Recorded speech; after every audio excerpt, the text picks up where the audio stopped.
What was it like working with Goldberg? You were the first. You were the first win of the streak. Yeah. So the running joke for me is I was his first win, 13th win, 27th win, 42nd win, 52nd, and then whatever the last number was, I probably was that win too.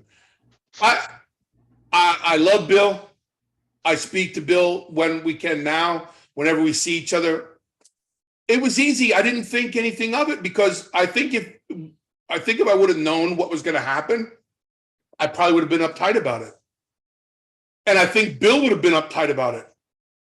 The only thing I remember about that match was he wanted to do that backflip out of the corner. And I remember, don't do the backflip. You're too big to do the backflip. And it was one of those things you know, I know, all wrestlers know, but I can do these things. I want to do them. Don't do it. When he did the backflip, that was the only thing I remembered, like, oh, I wish he wouldn't have done that. And if you watch the match back, it doesn't fit at all. Right. But it shows he's agile and they get to put it over and everybody did a great job with it. But when he got, he was the first guy to kick out of my finish. And that was the reaction. What was cool about it for me was I hit him with the finish. He kicks out. Not only do I give the look of the place couldn't believe it because this guy's nobody. Nobody knows who he is. And that started the streak. I mean, I wish everybody had that experience in their career and their thing started the way it did for Bill, because that was like truly a cool night. And I would say if that's the thing that people remember me for, that's awesome. Yeah, it seemed like he was there to put you over when you guys first came out. It just seemed like it was going to be an enhancement match. And yeah, the guy wins. Yeah, and I think that's the way the commentators were treating. Okay, who's this guy? And thankfully they put over kind of like the Hugh Moore. He's on a roll and this and that, and big man who can move and all this stuff. And all of a sudden he kicks out of that thing and does it. And people, what the hell? And so it's freaking cool. Bill, how are you at time?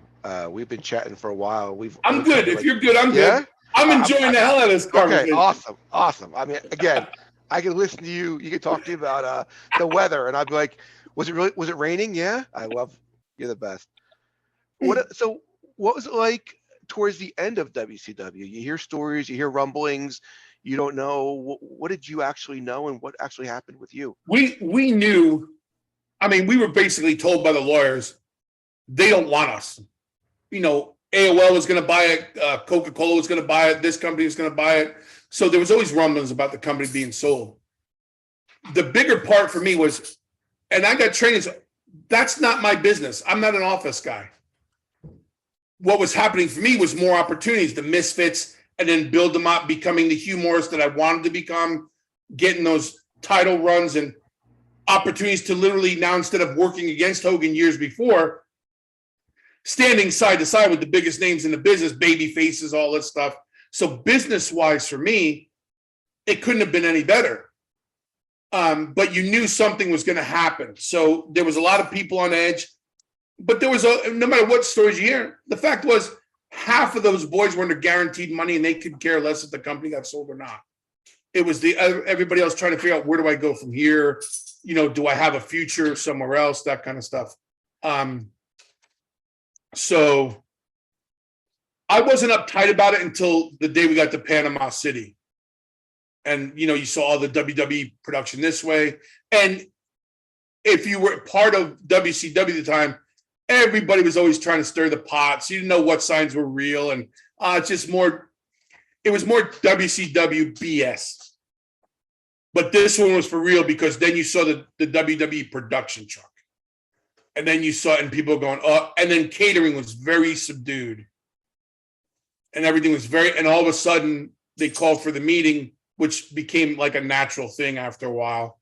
All talent meeting, in walks Bruce Pritchard, Pat Patterson, Jerry Briscoe, and Shane McMahon. You could have heard a pin drop.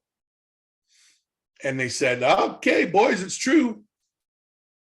We're taking over and we're going live on Raw tonight. And blah, blah, blah. And some of you will be here and some of you will be notified. And I got approached by Shane McMahon, who said, we want you to start the night off dark. You're the opening dark match. He goes, don't read into it. He goes, go out there and do what you've been doing this whole time. He said, can you do that and start the night off? Yeah. Go out, dark match. Place was hot because they didn't know that WWF was behind the scenes, right? The fans were just going to get the Panama City show. So go out and do that. You know, it got complimented and, you know, they were all professional. But then I was sitting there at the end watching the rest of the show, and now the clamorings are starting, and guys are, F this, I don't need this, I'm getting paid. And other younger guys going, well, I don't know anything else. And, you know, what am I going to do? And there definitely was an opportunity to go and kiss butt and introduce yourself. It was business that night. So I was trying to figure out, do I go back to Japan or what do I do? And, you know, I was fortunate enough to get a phone call 2 days later. But that time was it was edgy because you saw all these guys you've been on the road with for 6-7 years. And now some were scrambling, some were cocky, some knew they had burnt bridges and weren't going to get an opportunity again. So it was a lot of emotions, a lot of things. But at the end of the night, you knew at the end of that night, you weren't going to see a lot of these people again.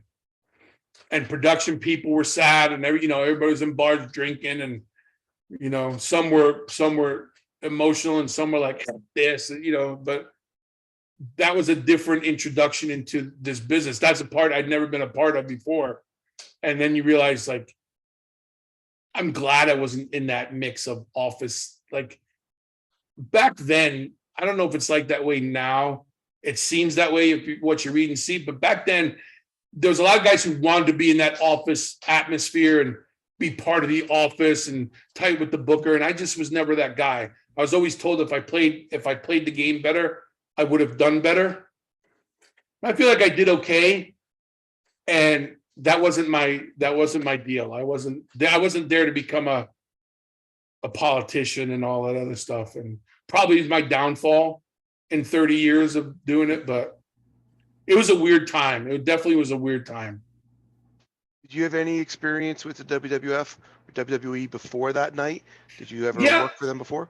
I had 2 opportunities prior, before WCW.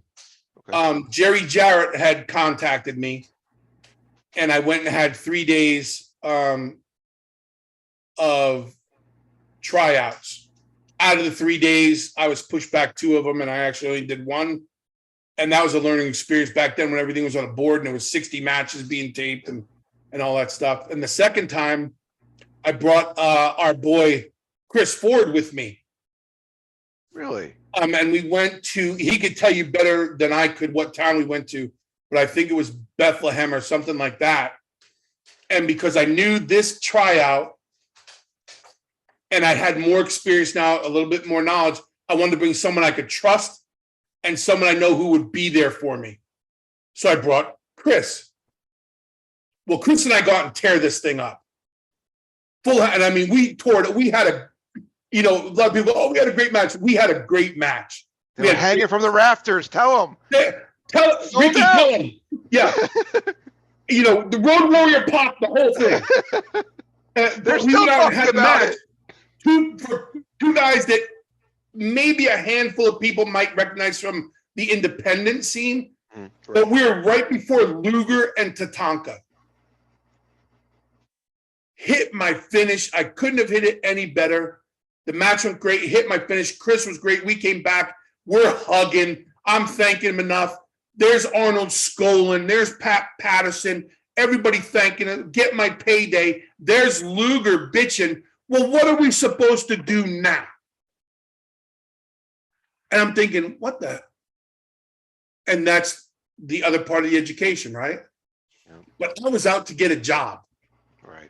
So I went out and did, and Bigelow had told me, you do your thing. Don't worry about the after effects. Well, the after effects were, I just pissed off Tatanka and Luger because now the place saw that, and okay, the finish was going to be the rag or whatever it was. But I got paid. Chris was great. We drove home. Jerry Jarrett left the company the next day. My in was out the window. So I just went back to wrestling. So I had 2 opportunities prior that didn't work out. And I say now, look, you look back on it, thank goodness, because maybe I wasn't ready for that. So I kept getting groomed doing what I was doing. And then when I finally joined the WWF at the sale of WCW, then it was a done deal. So who called you and what did they say? John Laurinaitis called me. And I figured it was the final numbers or whatever was owed to me, out of my deal. And I just signed a new deal 3 months before. So my money went up, which I'm going to go back to. I was a kid from Paramus, New Jersey. I'm making $250,000 a year, guaranteed on paper. And every year after, it went up. So I just signed a new 3-year deal that was going to tier. He called me, Billy, they're going to take you, and they're going to keep your deal. What? WWF wants you, and you're going to meet with Jim Ross next week in Tampa. What? Now that was the end of the conversation. He goes, I'll see you in Tampa. Okay, John.